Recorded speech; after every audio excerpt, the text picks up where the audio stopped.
प्रिय भक्तों, आज की इस वीडियो में मैं आपको ज्येष्ठ मास की कथा सुनाने जा रही हूँ। ये कथा बहुत ही अनंत फल देने वाली है और इस कथा को मैं और मेरी टीम बहुत ही अध्ययन करने के बाद बनाते हैं, तो इसे ध्यान से सुनना। जैसा कि ज्येष्ठ मास में बहुत से पवित्र त्योहार भी आएंगे और इन कथाओं को सुनने मात्र के सार से ही भगवान श्री हरि नारायण प्रसन्न हो जाते हैं।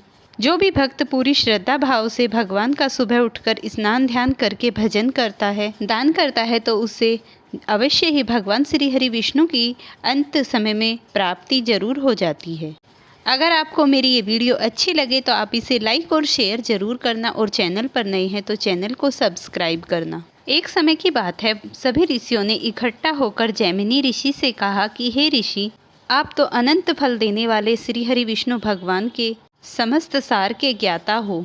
समस्त ऋषियों का ऐसा आग्रह करने पर जैमिनी ऋषि ने कहा कि भगवान विष्णु समस्त प्राणियों की उत्पत्ति मात्र आधार हैं।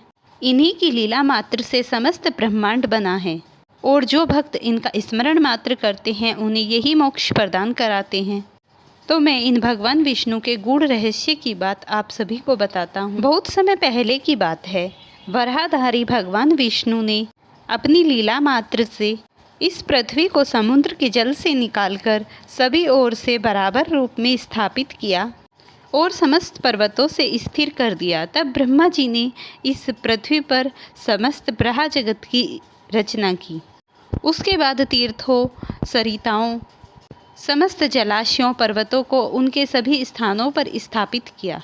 सृष्टि की रचना करने के बाद भगवान ब्रह्मा जी ने सोचा कि मैं इस पृथ्वी पर, सृष्टि की रचना तो हो गई, अब इनकी मुक्ति कैसे होगी। मनुष्यों की मुक्ति करने के लिए उन्होंने भगवान गदाधारी शंकरधारी भगवान विष्णु की अनंत रूप से प्रार्थना की और उन्हें प्रसन्न करने के लिए आग्रह किया कि हे भगवान, आपको मेरा प्रणाम स्वीकार करना होगा। भगवान ब्रह्मा जी ने विष्णु भगवान की नाना प्रकार से स्तुति की। हे प्रभु, आप प्रकट होइए, आप ही चारों वेदों के ज्ञाता हैं। आपकी ही आज्ञा से मैंने इन चारों वेदों का वर्णन या इनका उत्पन्न किया है इन चारों वेदों को। हे भगवान, अब प्रसन्न होकर आप मुझे बताइए कि मुझे क्या करना है। तब भगवान श्री हरि नारायण गरुड़ पर विमान होकर भगवान ब्रह्मा के सम्मुख आकर प्रकट हुए। उनके मुख पर अनन्य तेज था और वो ब्रह्मा जी से कहने लगे, हे ब्राह्मण, बताइए आपकी क्या इच्छा है। तब ब्रह्मा जी ने उन्हें प्रणाम किया और कहा कि हे प्रभु, मुझे यहाँ पर मुक्तिधारी जीवों की उत्पत्ति के बारे में बताइए। तब भगवान विष्णु ब्रह्मा जी से बोले कि जहाँ पर तुम्हारा स्मरण होगा वहीं पर मेरा वास होगा। जो भी जीव तुम्हारी, तो भगवान श्री हरि विष्णु ने बताया कि जो तुम हो वो ही मैं हूँ।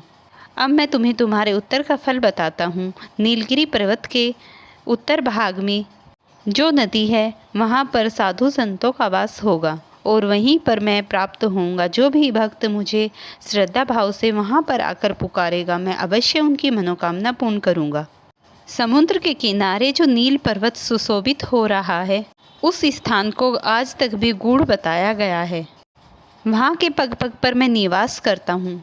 वहाँ समस्त पापों से दूर करने वाला मैं अर्थात देहधारी चक्रधारी नीलेश्वर में ही वहाँ पर वास करता हूँ। वहाँ पर नीलाचल के नीचे वट वृक्ष की जड़ में मेरा ही वास है और वहाँ पर पश्चिम दिशा में जो चिरोही नाम का कुंड है, वहाँ पर जो भी संत जाकर सच्ची भक्ति भाव से मेरी पूजा आराधना करते हैं, वहाँ पर वो तत्काल ही अपने पूर्व जन्म के पापों से मुक्त हो जाते हैं और मेरे धाम में निवास करते हैं।